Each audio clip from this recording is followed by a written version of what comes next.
clicking. I'm going to wait to make sure that this mutes. I never know when it starts to. So my goal for today, I have 2 goals. One is to not muck up the technology. That's one. Number 2, okay, here it comes on my screen. I'm going to mute. Woo! Well done. Okay. We're going to like sit for a second to be like, is this? But here's what I didn't do. I didn't share my awesome intro, which is normally where it starts. So, everybody, thank you so much for coming to episode 29 of Cheerful Conversations. We're going to handle a pretty heavy topic today, but before we get to it, let's run my ghetto video. Welcome to Cheerful Conversations.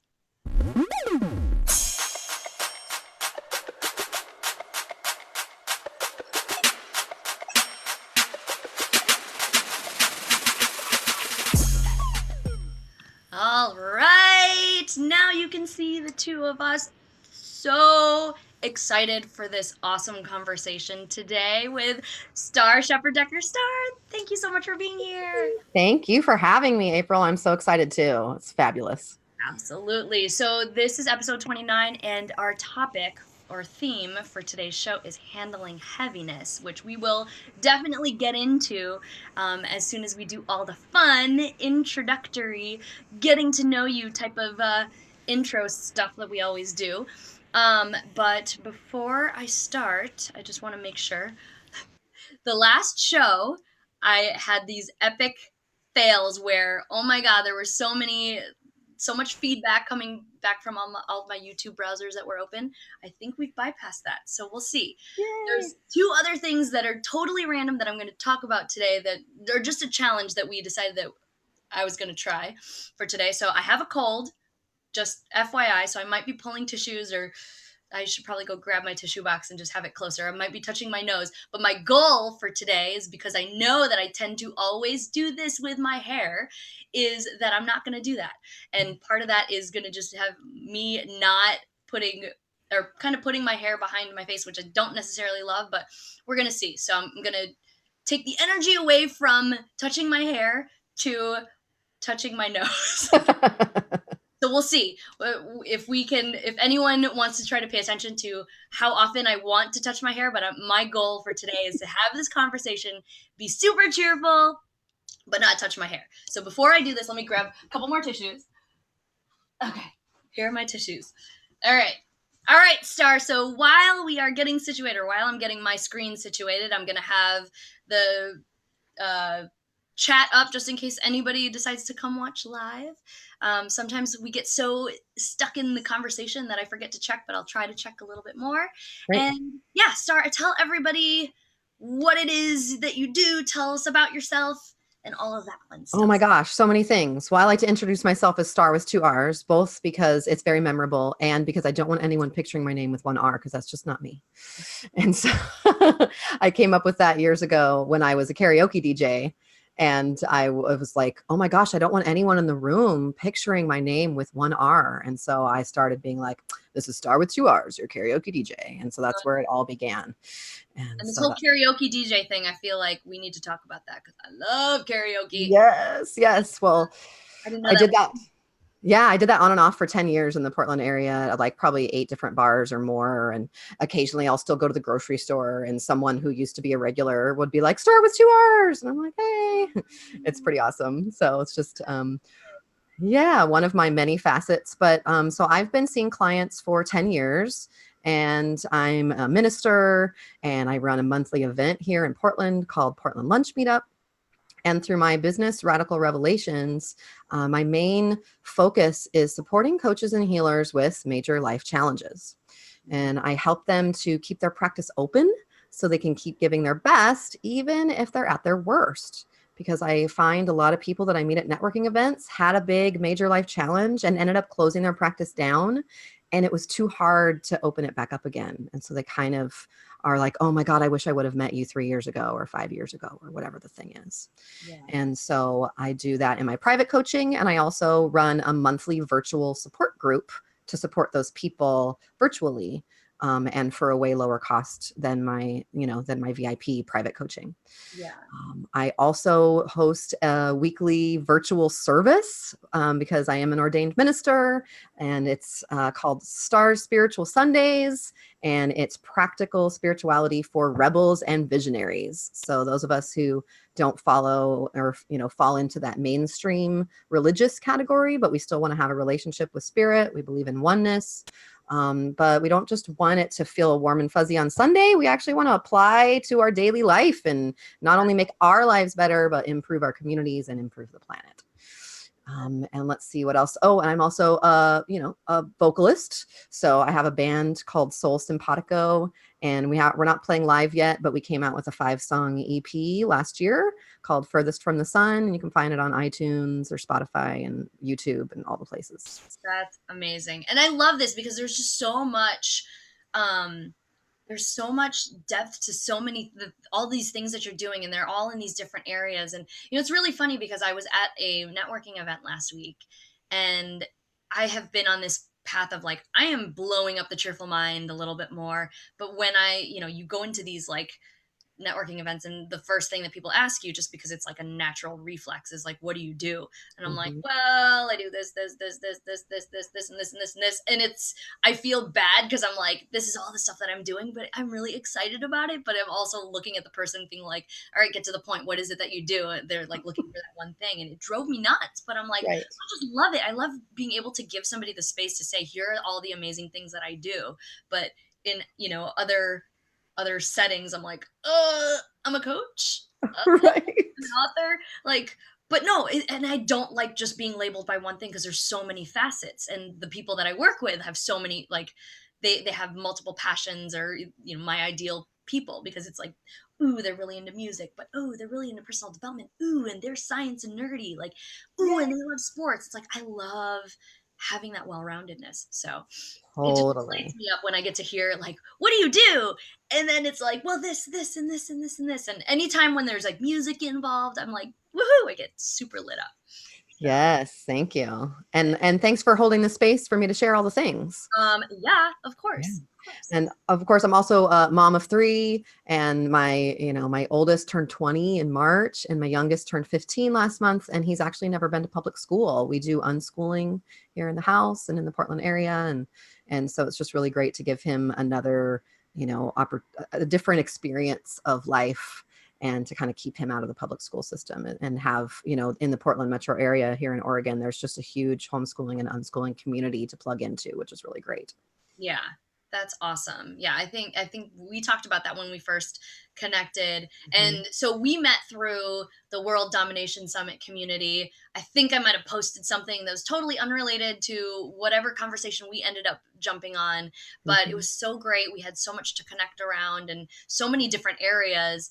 And so I was like, you have to come on to my show. And what I love about this topic that we're going to talk about today is that you think about the theme, handling heaviness, and that doesn't really come with this like cheerful spin to it, but just hang tight, because we're gonna explain why this is so important as part of the whole cheerful bandwagon coming up here in a little bit. But yeah, a couple more things that we want to talk about. So Yeah. you've already shared so many different passions, but one of the questions I like asking everybody, or that I just do ask everybody who I have as a co-host on my show, is what is something that you geek out on? And this has to be something non-work related, because I already am talking to people who have passion in their careers. But what's a fun fact that people don't typically, know about you, or wouldn't expect you to be passionate about? Yeah, well, we're big gamers in my house. So we have all the Nintendos and tons of boards and card games. And I love Zelda so much that I got it as a tattoo. That's the Triforce. Oh my God. And I also have this huge Minecraft world that I've been building for like 4 years, that when I've had a long day and I just want to be left alone, I just sit and I like build a big skyscraper in my city, or I add some trees to around my farm, and I don't even share the world with anyone else. It's literally just for me. Oh my And gosh. it's so much fun to create in that way for me. Kids love Minecraft, and I remember the last time I tried to play with my kids, like I think my younger son lost all of his materials, or his like whatever sword, and he was crying. I'm like, just get it back. I don't really know how to play it. It's like too much for me. I'm like, I don't even know what to do with all of this stuff. Well, that's funny is I actually don't play it. I just build. I just go into creative mode and I build stuff. And occasionally my son and his online friends will go into my world and wander around and actually play Minecraft. But same for me. Like, and I'm a gamer. Like Minecraft is too much for me. I'm not interested in that. I just love the space to get creative and build this world that gets to be sort of my virtual world. Yeah. What I find really hard is that just the controls, because it looks very 3D-ish, but I'm like, which way am I going? And you're going forward, but you're pressing up, and I mean, yes. Maybe, but it kind of trips me out a little bit. But it takes some getting used to, for sure. Definitely. But this is great. Okay, and then the last question that I want to ask is one that we do not know what the question is yet, but it's from my fun little vulnerability is sexy game I have here, and there are 3 different categories, Starr, so you get to choose which one you want. One is the icebreaker, so maybe a more lighthearted but cool getting to know you question. Vulnerability, or get vulnerable, which is a little bit of a deeper question, and then laugh a little, which is either a funny question to ask, or it might actually include some actions, which the first time I pulled one, it was like, hey, Dr. Goose. And I was like, I don't think we can do that right now. So you get to pick. Well, I always love going vulnerable, so let's do it. Going vulnerable is, I think, the orange card. So I'm going to pull this one out. Let's see what we've got. I'm like waiting for the light. Okay. What is the one thing you'd most like to change about yourself? Oh, dang. Ooh, dang. Mm-hmm. And then we'll both answer it. So you can go first, because I need to think about this one first. I know. I'm like, wait, give me just a second. I'd say the thing I'd most like to change about myself is just my willingness to believe my old shitty stories. Can we curse on this? Is that okay? Yeah, totally. I'm like, oh shit, I said shit. Too late. We've got to rewind. Oh wait, no, it's live. Yeah. So I've been through a lot of trauma in my life, and I've come really far, and I've got a lot of self-awareness, but there's still this willingness to believe these kind of old negative thoughts I have about myself. And so I think that would be the one thing I would change, is to just stop buying so heavily into my bullshit. Yeah. And I think we all do it. Mm-hmm. But it's just all that we know. It's so hard to let go sometimes. Yeah. Sometimes we're stubborn, right? Yeah. Well, that's why I have, beautiful friends and amazing mentors who reflect the truth back to me and remind me who I am. Yeah, absolutely. I love that. Okay. So the one thing I'd most like to change about myself, this is hard because I feel like there's a lot of things that I didn't like about myself that I worked very hard to change. But in my earlier life, I did it because it was more that other people didn't like it. So I felt like I needed to change. And then I got to this place where I'm like, no, I'm going to take that, like my ability to like ramble on and on and on, which is why I do the show, right? Because it's like I get to talk. In 8th grade, I said that my favorite hobby was talking. But then I thought, okay, well, talking too much. It's like people are like, get to the point. And that made me uncomfortable. But anyways, when I think about what I want to change about myself right now, I think one of the things that I feel like I really struggle with is this idea of selling myself. Mm-hmm. I can't do it. And I'm almost to the point where I'm so triggered by it. But I think that that's stopping me from like earning the money that I want, because it's like I'd rather give. And maybe it's because I'm in a place where I'm comfortable financially, and I don't necessarily like need more, because I'm like, what would I do with it if I had more? I'd give it to other people. So it's like it's kind of twisted. But I think I look at other people who really are very forthcoming with like, hey, this is my business, like tell me, and they just come out and do it.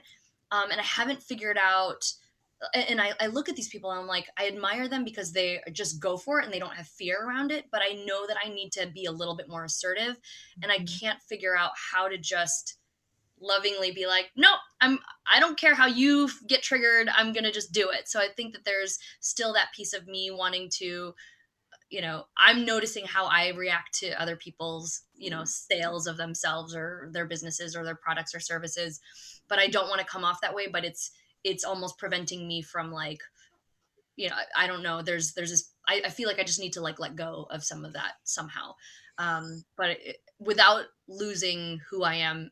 You know, the essence of me, because I don't like being salesy, but I mean, sales is all just like the art of negotiation almost, and it's just like really speaking the language of the person who, and you know, you not necessarily even buying anything, but it's like, do you want to buy, like sitting and listening to this hour-long conversation, how am I selling myself? But being a little bit more direct and being willing to ask, I think that that's where kind of where it goes for me. It's like I don't want to change that part about me, but got to work on some stuff first. So I love that. Can I comment on that really quick? yeah. I just want to say that is super common, especially with my clients, because they're really heartfelt, conscious people. And that's a lot of what we end up working on is their resistance to selling and how to sell in a way that doesn't feel gross. So you're totally not alone. Yeah. Yeah.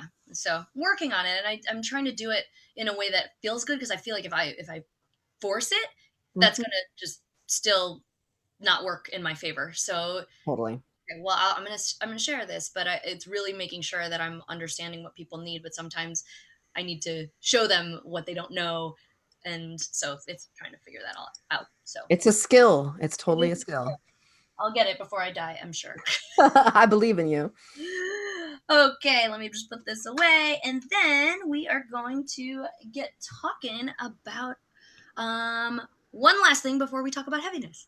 All right. So everybody who comes on this show has to share a little bit of cheerful news, and this involves coming, you know, combing through the internet or knowing of a cheerful story that might happen in your community, or might have directly happened to you, but trying to take positive stories and pushing them out, because we know that media is definitely dominant with the negative stories, unfortunately. And so this is my small effort to try to push the positivity and circulate that more. So, Starr, what did you Love it. find as a cheerful news story to share? Yeah, and I love this because I think it ties into our handling heaviness and cheerful sort of seeming dichotomy, because there, you know, it had some heaviness to begin with, but then it turned out cheerful. Yeah, Can I share my screen? Is that cool? absolutely. Go for it. All right, sweet. So, um, 3 years after the shooting of Philando Castile, he got shot by a police officer in his car. His mother, Valerie Castile, actually donated $8,000 to a Minnesota high school because there was a bunch of seniors that were at risk of not graduating because of money that they owed for lunches. Wow. And so this woman donated $8,000 so that it could wipe these, you know, these debts clean so that all these seniors at this high school could graduate. And I just like that just warms my heart, almost brings me to tears talking about it. And I think that, you know, she took this really horrible thing that happened to her son and really kept his, you know, he was he worked in the cafeteria and he would often buy kids lunches. And so she's really taking like what he believed in and applying it to really transform people's lives. And I just think it's such a beautiful story. So that's the one that I chose. Love that. Thank you for sharing. Yeah. Yeah, thank you. It's so hard. I mean, and I think it is so easy for, you know, somebody to experience this negative, you know, event in their lives, and then use that to fuel more negativity, but to really shift it to a more positive place and doing things out of love and not playing victim to, oh, this unfortunate situation happened to me, you know, but being able to be the strong one and say, like, I'm not going to let this define my life, is so huge. Absolutely. I agree. Love it. I've already touched my hair once, and I'm going to do it again just to put it behind. I've noticed, I'm like, you brought my attention to it. Now I'm doing it. Yeah, yeah, and it's like now I'm just getting itchy everywhere. Okay, so my story, and I love, so the radio station I listen to in the morning, does positive news stories every hour, like at the top of the hour, and you know, they Mm, do little snippets, but I'm like, ooh, this is kind of where I get my news now. that's But great. I have to go home and like Google the actual article or where it is. So again, similar to your situation or your story, where there it kind of comes from this heaviness. So there was this teacher in Huntsville, Alabama. Um, his this teacher's what and his he and his wife and their baby daughter, they were hit with this news that their daughter was diagnosed with cancer. And I Mm. think that she was 10 months old when she was diagnosed, which is so sad. And it's just taken a lot of time out of school and, having to take, days off and potentially unpaid. So other educators in the area were pooling their sick days to donate to this teacher so that he could go spend time, being there for his daughter and Mm. just going through all these treatments and all of these things. So it's just been amazing. Me being a teacher in former career path, former life, just kind of knowing how, you don't really get teachers don't really even um get the uh compensation that they deserve, and to just see other people pool their sick days together for this dear teacher, it was amazing. That's So really inspiring. That's I great. mean, and the fact that like the school district wasn't like, well, no, that's not possible, like really allowing the rules to be bent in this case, Hmm. is huge. So just seeing that is great. So that's my story. I love it. All right, let's talk about heaviness. All right. Woo! I'm just kidding. Love it. Okay. So I was mentioning a little bit earlier. So we talk about this idea of heaviness, and you don't necessarily think like, oh, okay, this is going to be candy and roses and rainbows and unicorns type of conversation, or how does that actually happen? And we're going to cover a lot. I'm going to almost let the conversation go where it leads, because I think one of the things that I always struggle with when people, and I mentioned this in previous shows, is that yes, I have this persona, or I have this brand that is the cheerful mind, and people automatically associate that with happiness because they should, right?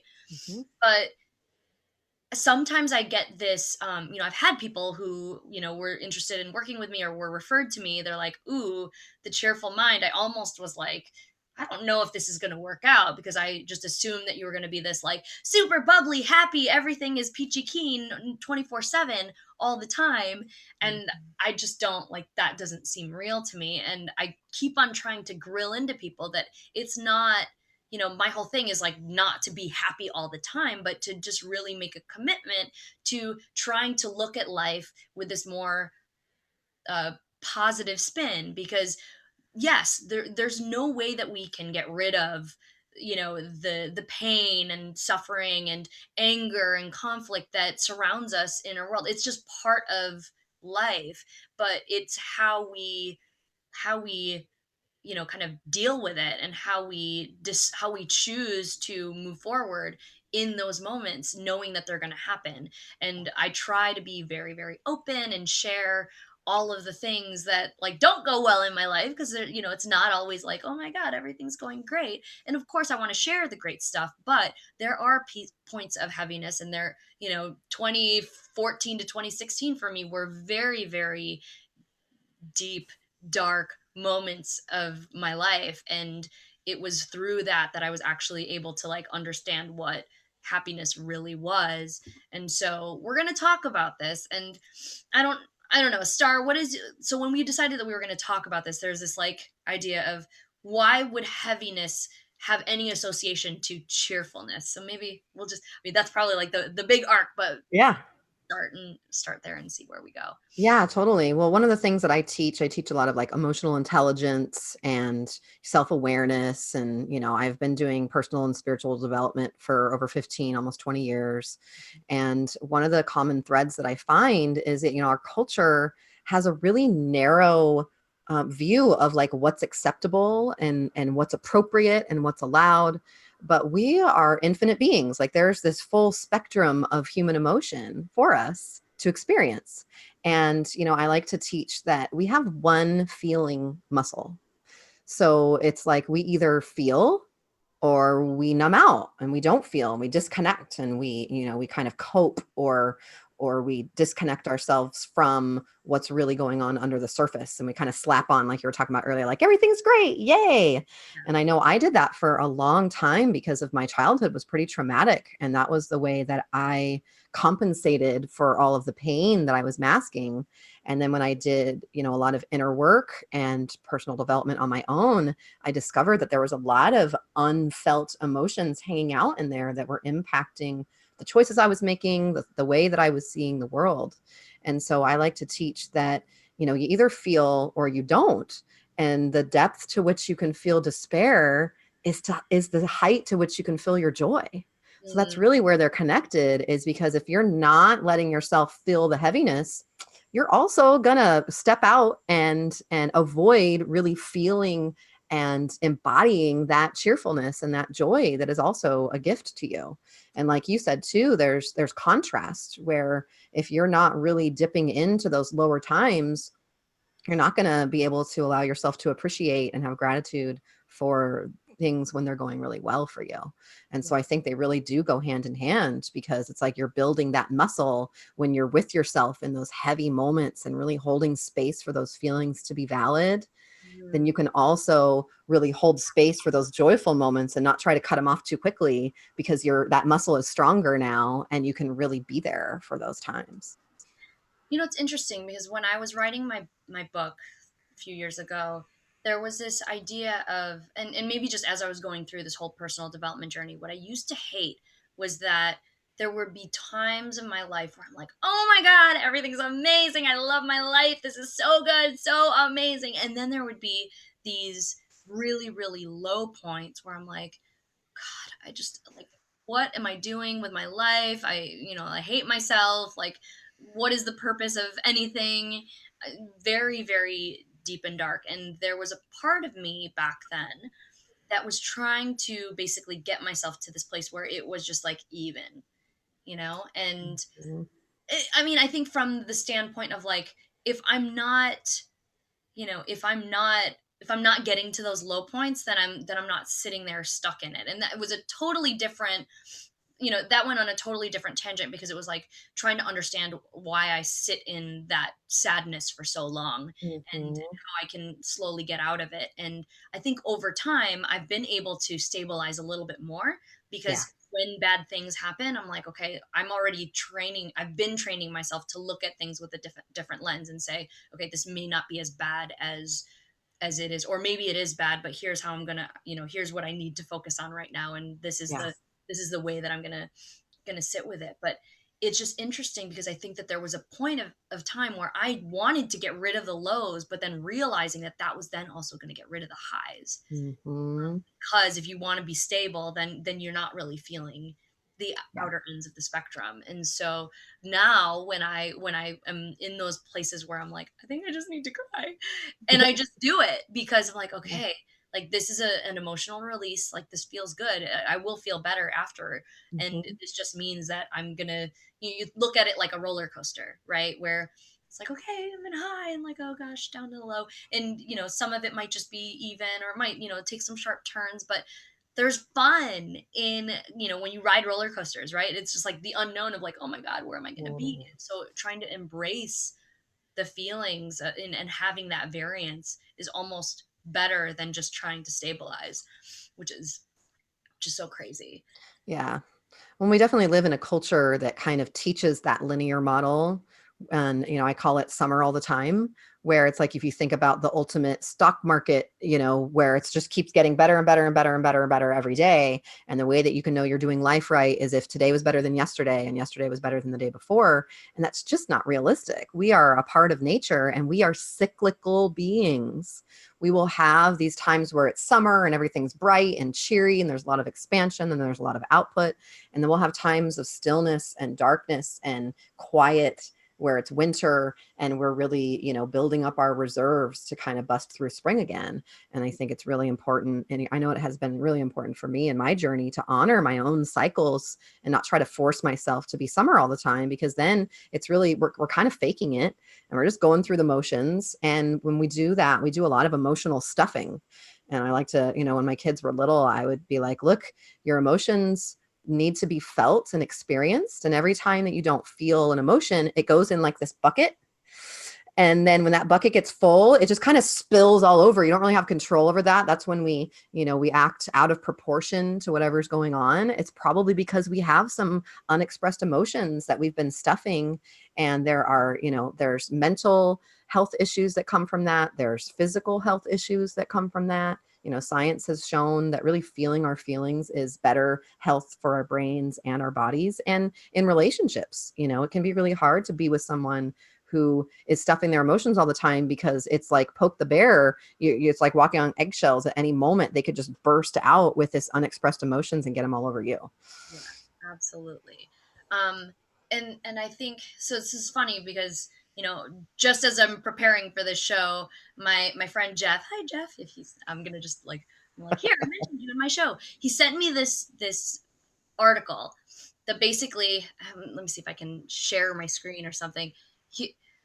Obviously my business is called The Cheerful Mind, right? And then he sends me this thing and he's like, uh-oh, you're under attack. Here, let me share this really quick. Look at this. So it says, against cheerfulness, right? Like, being cheerful the American way borders on psychosis. And I'm like, okay, what is this about? Because I knew that there was going to be at some point in this article that I was going to agree with whatever the person was trying to argue. Right. And it talks about this exact concept of numbing your feelings. They were talking about how, like, you have these, pillows and different like mugs that are like, trying to instill happiness, which is, a good thing. But then it's almost like they're coming at the angle of, or I don't know who they is, but the perspective of this person was that you're just supposed to, like, put your adult panties on and just like deal with it and numb out and just, focus on just being cheerful. Yep. And here I'll go with my nose. And that's not the way to be. Definitely not the way to be. And I think a lot of times people, and me, I would say that I was even guilty of this, where there's just times where I didn't, like, I wanted to avoid it because the pain hurt so much. Yeah. That, I'm like, okay, well, I'm just going to pretend that that's not happening. But then it's going to catch up to you eventually. Yep. It's not sustainable. It's part of the reason why I was, I have this now stress-induced autoimmune disease, right? Like, if I try to not feel my feelings, which I did a lot because I'm a very, scientific, logical person. And I'm like, this is not the way things are supposed to be. So I'm going to just like zip it up and just, just tolerate it. My body was not, agreeing with me, saying like, this is not the way that we're supposed to be. And, we want to be positive, but then when it's this fake cheerfulness, which is what they were talking about in the article, I had to like read it like over and over again. I'm like, I agree with what they're saying, but why do you have to like attack cheerfulness? And it's just really funny that they take these, they'll talk about things in a negative charge in order to catch your attention. But it's just the reality that sometimes this heaviness, sometimes the negativity just carries so much more weight. But it's all about how you handle it, how you choose to act in the face of that heaviness, because you're going to experience it. And I think it dives into this level of vulnerability. I think a lot of people don't want people to see that they're in pain because it doesn't feel good. And of course, you don't want to be spreading that. I've always struggled with that, where it's like, I want people to know that I'm struggling, but it's like, I don't want pity, but I just, like, they need to know that this is not like, I'm not like this all the time, right? I am feeling that heaviness. And so why do you think people tend to, aside from just not feeling like they want that piece of them exposed because of just, trying to prevent from spreading further negativity or just trying to avoid the pain themselves, what are some other reasons why people may choose to numb over, actually just feeling the feels? Yeah, I think that's a great question. I'm glad you asked it, because I think a lot of it is that we're not taught really good tools on how to handle those emotions. You know, we're not given any tools. Like when I started my practitioner training like 12 years ago, I read this book called Heart of the Soul by Gary Zukov. And I swear it should be called Emotions 101 because I didn't even know what emotions were. I didn't really know how to name them. I didn't really know how to get in touch with them. I had built up this, you know, as opposed to the feeling muscle, I had built up this avoiding muscle, and it was very strong that it actually took me a while to start trusting those feelings and learning, oh, feelings are in the body. Oh, there's different feelings that show up in different places in our body, and that can give us insight as to what we're actually feeling. And so I think that's part of what I end up doing a lot of with my clients is really teaching how do we process these emotions. I remember years ago, so my dad, you know, he was a rock star guy, and I didn't grow up with him, but I sort of idolized him when I was younger, and he did a lot of drinking and drugging and made some really poor choices, and he didn't get sober until he was about 50. And I remember asking him, you know, in my earlier personal development years, like, Dad, what's up with all these artists like overdosing, and what is that thing where they just use, you know, their drug or alcohol so much that it kills them? And he says, well, what we do is we don't have tools in our toolbox. And so the alcohol or the drug becomes the only tool that we use. So if we feel bad, we drink. If we feel good, we drink. If, you know, it's celebration time, we drink. If it's morning time, we drink. Like that becomes the only tool that we have in our toolbox. And so that just becomes the way that we deal with all the things. And so what's been really beneficial for me is this personal development and spiritual development for years of really like my toolbox is huge. I can remember all the, you know, dozens of books, if not hundreds of books that I've read and all sorts of different techniques. And because I've put them into practice and I've seen what works and what doesn't work, I know when to apply them, you know, when to apply which tool. And I think it's really helpful to have varying tools as opposed to coping mechanisms or ways that we numb out or ways that we slap on the happy face, you know, even in personal and spiritual development, that can go too far into love and light. It's like, oh, just do a prayer or just do a meditation or just put on an oil or just look at that mug that says cheer on it or whatever the thing is, you know, to kind of skip over the feeling part and just get to the truth.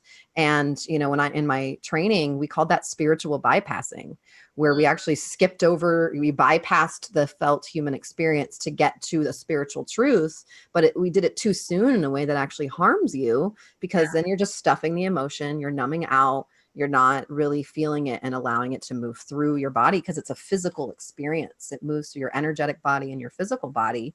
And if you're really feeling those emotions, it can actually move out and be done. Like you're done. You don't have to feel that again. But most of us don't know how to do that. And so we don't, because we don't have those tools. And so in terms of these coping mechanisms, and I definitely want to talk about the, you know, some of these things that you have in your toolbox. I'm curious because I think I have things in my toolbox, but I don't have specific, like, here's what you do. Right. But I almost feel like, do you think it's okay to at least understand when you can use some of this spiritual bypassing or these coping mechanisms to just kind of get you through like a temporary situation? Like, I don't think that it's ever good to like use coping mechanisms as a permanent solution, but like, Right. so one of the, you know, when I was promoting my book, I was given some news about my family that was like, oh my gosh, like I needed to cry in that moment, but I couldn't because I knew that I was like just about to do an interview to promote my book. And I Right. had to like completely shut off all my emotions for a temporary time and then process it later. So I feel like in those cases, Yeah. those coping mechanisms might be okay, but to not be able to sit and be with it and feel it Yeah. is just getting you to a place where you're almost allowing yourself to be emotionally unavailable. Uh, Yes. and it prevents you from like really truly connecting with not just other people, but yourself. Yeah, no, I love that. That's a great question. I think part of it is, you know, as we actually learn how to feel the feelings, we can build up trust with ourselves that we're not going to stuff, that we're actually going to get to this. And the more we build that trust, then in those moments where it's like, oh, I can't process this right now, but you can be, you know, you can be kind to yourself and be like, okay, we've got like a couple more hours. We got to pull it together. But then I promise myself in a couple hours, I'm really going to make space to feel this. And I think once we've, proven to ourselves that we're actually going to do that work, that we're not just going to keep putting it off, then it becomes easier to really do that. And I'd love to share a fun, technique that I got taught by one of my coaches years ago that I use for that. Is that all right? Let's do it. Cool. So I'm all about visualization because our mind is our most powerful tool. It's really, a lot of my tools are perspective shifts and mindset tools and ways to see things, reframing and all that kind of stuff. Some of them are physical things. Some of them are journaling things. Some of them are stuff we say. Some of them are rituals. I mean, I've got lots, but this one's really a great visual. So if you are in a situation, like you said, where you got devastating news, but you got to be on, we're business owners. We don't always get to just be like, yeah, sorry, I'm going to cancel that because, I feel bad today. So this is a technique where you imagine that you've got this balloon and you're going to take all of your feelings, all of your thoughts about it, and you're going to blow all of that into this balloon. And then once that balloon is nice and full and you feel like you've got it all in there, right? Whoop, you tie it on up. And then you imagine you get like the strongest string that you have, and you find something that's really grounded, like a metal pipe in the ground, like in your mind, something that like a really big tree that you could tie it around or something. And then you tie this balloon up and you tell it like, thank you so much for containing this for me. I promise you that I will be back and we will process this stuff together. And there's something about this visualizing this safe container, that it's going to be there. And like I said, it really works better if you've actually done that work, because otherwise there's a part of you that's like, bullshit, you're not going to come back to this balloon. Yeah. You're going to blow it off like you always do. Yeah. So it really, I that balloon to my cell phone because it's like attached to my hip. There you go. And you just trust and know. And it's really about self-kindness and really, some almost like self-parenting, like you would a small child, to just be like, I know this is hard, honey, but you're going to get through it. And then you really promise yourself that you're going to go back. And then, I wouldn't wait too long, less than a day, probably, to really go back in and be like, okay, I'm going to let the air out of this balloon and all these feelings are going to come back into me. And then I'm really going to allow myself to feel them. Yeah. I like that. I definitely like that. And it's, yeah. And having that visual of like, okay, there's a balloon there, and it has some positive, like, cause like kids love balloons. Right. But then knowing, so here's the question: when you're ready to deal with it, like, do you just try to like snip the balloon and let it seep out, or do you pop it? Yeah, I think it's really, I love that question. And I like to let people guide their own thing. Like, how do you feel? Are you a little tender and timid? Maybe you do want to kind of slowly untie that, and that's part of you easing into it. Or maybe by the time you get to the balloon, you're like, I need to fucking feel this right now. Like, let's pop this sucker and do this, So I think it's really, again, about honoring the self and honoring your own experience. Totally. I have another question that might take us off a little bit of this path, because we were talking about earlier self-awareness, and sometimes I wonder sometimes where people may not even have the awareness that they're stuffing their feelings and kind of putting it aside to a point where, like, they've got like a balloon that they're not attending to, and it's just growing and it's about to explode. Yeah. So if you know of somebody who is kind of stuffing their feelings and not addressing them, and the pressure cooker is like about to pop, how can you, or is there even a way that you can kind of bring awareness to that person to be like, hey, I see this outside of you, and maybe you're not even aware because you're just trying to stay so laser focused on like staying on your path or whatever that is, or not feeling the pain, or doing the numbing. Like, how do you kind of bring them into that awareness that, like, hey, we see this happening? Because I think before I was diagnosed and I had all these issues and ended up quitting my job and going through this whole situation, I was definitely stuffing my feelings. I was crying, but I was like almost not even realizing I was crying every day. Yeah. And I had people, once I kind of burst, people were like, I saw you and something didn't look right. And I didn't, and maybe there was this piece of like, I didn't really know how to approach the subject, but it was like people could see that I was about to explode, and they didn't say anything. And so I wonder, for people who might be going down that path, and if you have this either intuition or you're starting to sense that they're going down that path, like how can you help bring the awareness to them without like totally rocking the boat in a bad way? Yeah, no, I love that. I'm a huge, supporter and speaker of consent. Yeah. And so while I think it's great that we can see, sometimes we can see other people's path more clearly than they can, especially if they're in that type of circumstance. I also think it's important that we let people have their own journey, Yeah. because sometimes it takes us getting, it's like that rock bottom thing. Sometimes we have to hit rock bottom to really be motivated to shift the way that we're approaching our life. But one thing that I would do is just, in a private space, maybe ask that person like, hey, I've noticed a couple things lately. Are you open to some feedback? Mm.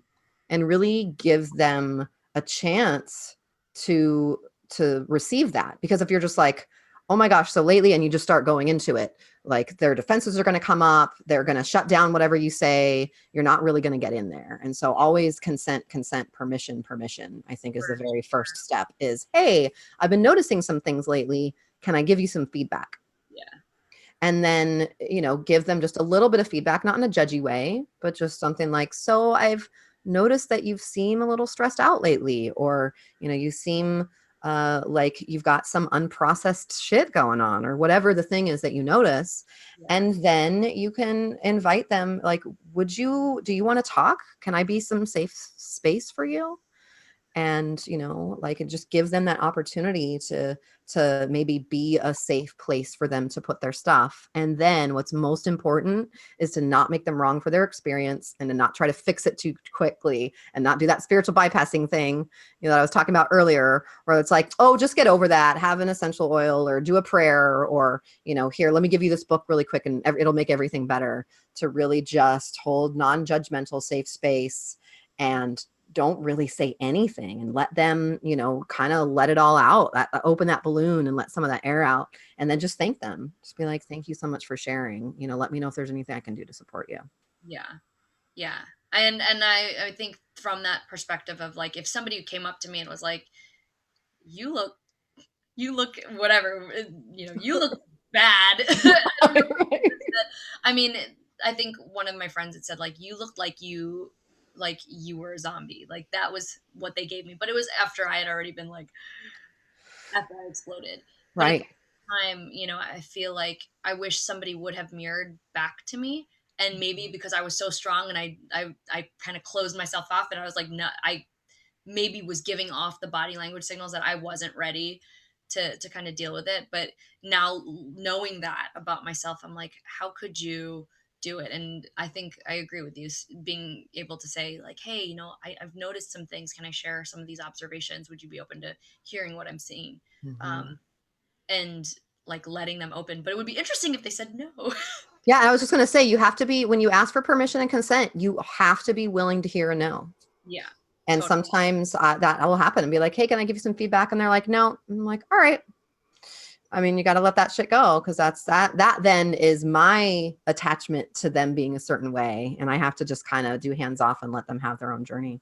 Yeah, totally.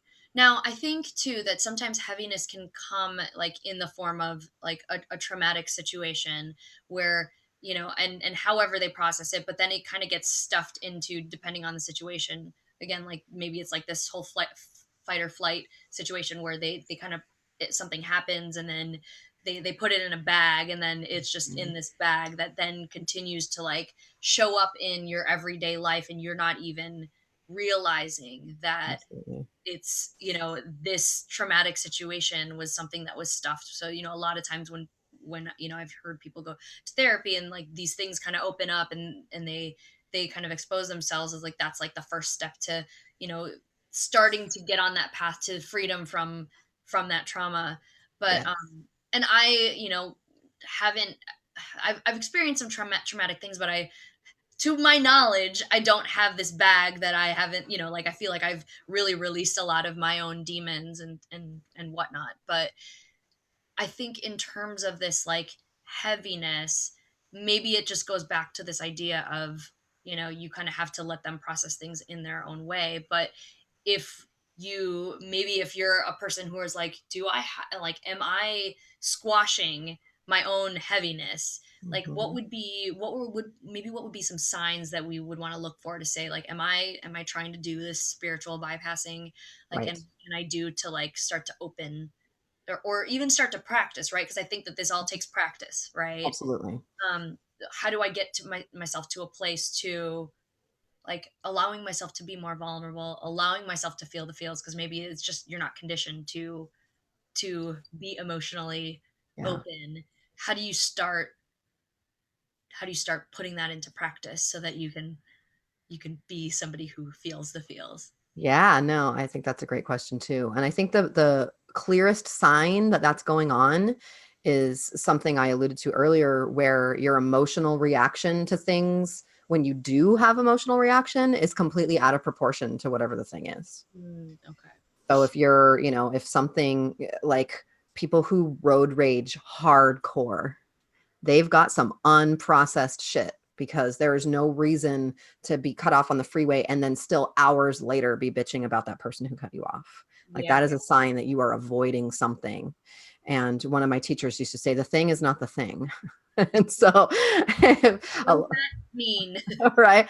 And it often means that the thing that we think we're upset about is often not the thing that we're upset about, because it points to that pile of unprocessed stuff. And so if I'm a big pattern seeker, and Mhm. so I like to look for patterns.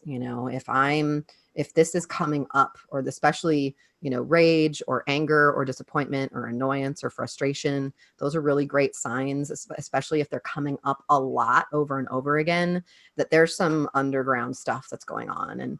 And I also want it to encourage people to be really kind to themselves, because 95% of our thoughts are unconscious. Like, they just are.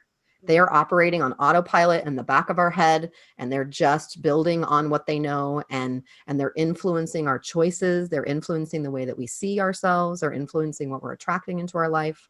And so this isn't about making ourselves wrong for anything, Yeah. but it's recognizing if we have a lot of stuff going on in our world that is uncomfortable and not to our liking.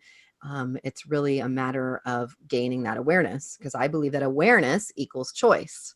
What we're Yes. not aware of is choosing for us, but what we are starting to shine light of awareness on, then we can actually be at choice. We can choose to process this heaviness right now, or put it in the balloon and process it later. But if we don't have that awareness, it's going to come out sideways and get on the people around us. Yeah. And I think that's really where getting a professional involved comes in, whether it's a therapist or a coach or a minister, someone who is trained in being able to see those patterns.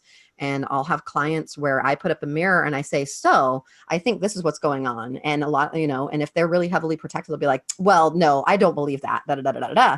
And I get to be that bold leader that says, well, so, if I look at a tree and I can know that there are roots there, even if I can't see those roots, because there's a tree. So there has to be roots. Yeah. So if, you mentioned this and you mentioned this and you mentioned this, those are signs that you have this belief in there, because otherwise you wouldn't have made that choice. You wouldn't have said that thing. You wouldn't have had that reaction. Yeah. And so I think it really does take someone trained in being able to recognize those patterns and mirror them back. Like, I've, had some sort of mentor or coach, and multiple ones for Yeah. years now, because I know that when I don't have that for even just a couple months, there's blind spots and I'm missing stuff and I'm not able to see myself clearly. It's like, there are certain parts on your body you'll never be able to see in a mirror. You Yeah. need, you need a camera or someone else to describe them to you to really to see those things clearly.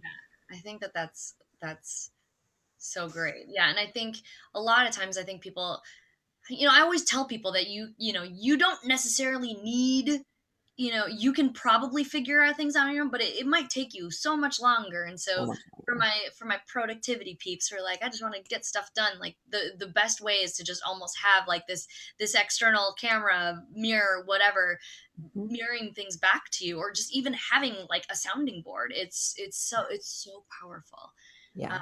And I think the one other thing that I wanted to say was, we keep on talking about awareness, and I always feel like anything that has anything to do with personal development always comes down to self-awareness. And one of the things that I do that I think has really helped me handle anything that's heavy that comes my way is I really have a dialogue around my feelings. Whenever I experience a trigger in any point of like a conflict or something that confuses me or something that makes me feel afraid or something that makes me angry, I will sit there and be like, this is really interesting. And I'll sit there and diagnose the entire situation, and just word vomit, like, here's what I'm feeling. And then, by process of just processing, I Yeah. all of a sudden I'm like, wow, it had nothing to do with that girl, but it had to do with the fact that, you know, this person like had it easy and I always feel like I have to work hard for everything. And it all just comes back to this, wow, this is the perspective the lens that I'm putting on this situation. And if you're not allowing yourself to train yourself to notice when you're feeling anything, then it's very, very hard to make any sort of change, any sort Yeah. of different decision, any sort of anything. So, Yeah. like, I feel like sometimes I'm a broken record and I'm repeating, like, awareness is key, but it is like the fundamental thing. And when it comes to your feelings, like, you can't handle this heaviness if you're not even aware that you're having a reaction to it. Absolutely. And when you don't have a reaction to something that should be, maybe heavier, is also probably something to pause about and think about. Hmm. You know, other people might be, more moved by this in whatever way, and I'm not feeling anything.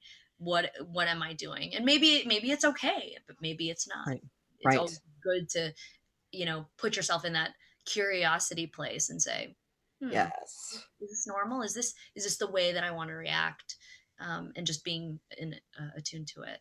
So Yeah, and I love that you said that. That's a big part of my teaching too, is curiosity versus judgment. Because what yes, we do, because judgment just shuts down any sort of growth. Because like as soon as we look at things, we have a tendency in this culture, especially Western culture, to be either or, right, wrong, good, bad. Oh, it's bad that I'm thinking this. Even in personal development, that can go, I'm judging myself for judging myself, or I'm making myself wrong for making myself wrong. It's like super meta. yeah, But I think like exactly what you just beautifully said is being curious. And I like to look now at my really strong emotional reactions as the beginning of a treasure hunt, because somewhere at the bottom of this emotion is a belief that I have about myself that probably isn't true. yeah, And so if we can go through that discovery phase that you just really well described, I think it can be, and it doesn't mean that we're going to be able to necessarily pluck that belief out like a weed, but again, going back, awareness is choice. If I know, like for example, from a personal life, my mom, when I was really little, called me bug me. She would say, run along, little bug me, go bug somebody else. And so I know that one of my core wounds is around thinking I'm annoying as hell and that people just want me to go away. And that's something I've done so much work on, but it still is under there. And especially if I'm feeling really vulnerable, I know that that's going to be triggered. And so because I'm aware of it, I can make a choice. I can be like, maybe this person isn't thinking that I'm annoying. Maybe that's actually my own stuff. And then I can make a different choice in how I respond to that person. But if I'm not aware of that belief, it's actually going to rule a lot of my thinking. I'm going to not show up as powerfully in the world. I'm going to hide more. I'm going to not pursue friendships or relationships because I'm letting that belief rule me. yeah. Oh, I love that. And oh my gosh, it's already 58. I So know. I don't even know where the time went. And I mean, there's just so much more. I always feel like I get into these conversations and I'm like, we're just starting to break into it, and then we gotta I go. know. So, Yes, yes. first of all, I feel like there's so much more we could say, and we'll definitely continue a dialogue together as we continue to explore this. But thank you so much for sharing some tools and just being able to have this dialogue about something that maybe not be seen as cheerful, and we were still able to talk about it with a very realistic yet positive spin, in my opinion. But Absolutely. um, I always like to end my episodes with a question that comes from, um, my viewers. I have just this long laundry list of people asking question after question, and I'm not sure we could do this justice in a couple minutes, but one of the questions that came through, and I think that this was probably the heaviest question that I've received, um, is this idea of like how you overcome depression. And I've never been diagnosed with depression or anxiety or anything like that, but I know that I've had my bouts with it, diagnosed or not. But what can we say about this super deep question that we can't do justice in a minute? Yeah, no, that's great. And I will say I have dealt with depression. I was on antidepressants about 20 years ago for a while. And I have, dealt with pretty heavy anxiety. Once I started doing digging, it was like, oh my God, there's this huge pool of anxiety that I've been covering up and like, everything's great, right? On top of. And so that's been a big part of my work. But I think, overcoming depression, you have to get real with yourself. You really have to get real about what you're feeling. I think that's the best way. And also to recognize there's a difference between like clinical depression and feeling down. And I think a lot of times clinical depression comes when we're avoiding feeling down. It's like the irony of it. It's going back to that. Are you giving yourself permission to have winter? There are going to be times where you just want to be on the couch and like Netflix, or whatever, or play video games a little bit too much or whatever the thing is, or just sit and scroll on Facebook forever. And yeah. And I think permission. Yes. And I think we have to give ourselves permission to really sink into those deep, still, quiet, sort of down places for real, so that we can, bounce back up again. It's just like winter is dark and quiet, but we don't know what's going on under the surface, right? Those seeds are gaining all the nutrients that they need so that they can burst through spring. But if they don't get enough darkness, those seeds will just die and those flowers won't grow. And so I think that it's really, again, important to honor the cycles and then really to get support to start gathering more awareness and unearth these shitty stories that we have about ourselves so they don't rule our lives. And really shift our, our perspective about ourselves and shift our framework of how we view the world. I know for myself, I was really depressed because I wanted to change the planet. And I felt such a heavy burden on how to do that. And it took reading a book called Ishmael by Daniel Quinn that really shifted my understanding of how things came to be this way in humanity so that I could not feel so weighted down by that, but why kind of question. And so I think each one of us has some information that we might be looking for that would help us move out of those places of depression. And I feel like the only other thing that I could say, because, obviously I know a lot of people who have struggled with it. I see those posts like on social media every once in a while that are like, okay, this is a vulnerable post, but here, I struggle with anxiety and depression. And it always comes with this, swarm of love and, support and all of that stuff. And I think that one of the biggest things is to know that it's not that it's not that there's something wrong with you. I think everybody like struggles with this stuff to like varying degrees, and it's okay to get help and seek support from something external. Like even people who don't have that, like you should be asking for support in whatever it is that you need, and that you're not alone. I mean, there's so many people who outwardly, struggle with this. And I think the fact that society has kind of like quieted it is what makes it so hard, because it almost feels like it's not acceptable. Absolutely. And I think just understanding that like we all have our demons, we all have our low points. Some people experience it to different degrees than others and have different stories, but it's, it is something that we all experience, and that, to try to do it alone is like almost like torturing yourself, Yes, it's like go get that support, know that there are people that are out there that love you and, want to be there for you. Like I'm always like, anyone like could be watching this video right now. You might not even know me, but like you could literally get in contact with me. I'm very easy to reach as of right now. And, I would want to be there and to provide that support, even if it's a stranger. So, yeah. And I'll say that's a lot of the work I end up doing, especially because I work with leaders. There's so much stigma around leaders having shit up. So they isolate, they get really embarrassed that they have any problems. And that's where I really get to hold safe space for them and be like, your life circumstances do not define you. There's nothing wrong with you for having stuff up in your life. And a final little plug for someone that I've been seeing. I've actually been seeing a woman named Elizabeth Sloan here in Portland, and I've been getting these treatments called direct neurofeedback, where it's actually impacting my brain, because I went through a lot of trauma, and trauma can lead to depression if it's left unchecked and unhealed and untreated. And so she's actually doing things to my brain that's bringing my brain back to pre-trauma brain. And that has been really, really amazing. I've been seeing her for about a year, and has really transformed my ability to show up as a leader in my world. That's awesome. Yeah, there's so many things out there. And if you don't know what other resources are out there, you can obviously reach out to either one of us. Absolutely. We are totally here to support. And, for me, it's like, I want everybody, part of my mission is to like let people know that they matter, even if they feel like they're like this little tiny seed, like in the grand scheme of the universe. Like, no, there is a reason why we're all here. And I want to make people shine. Yes, every piece of the puzzle is important. If without just one piece, the whole thing isn't whole. Exactly. So, oh my God, this is such a great conversation. Thank you so much, Starr, for being here. Thank you, April. This has been great. I love this conversation so much.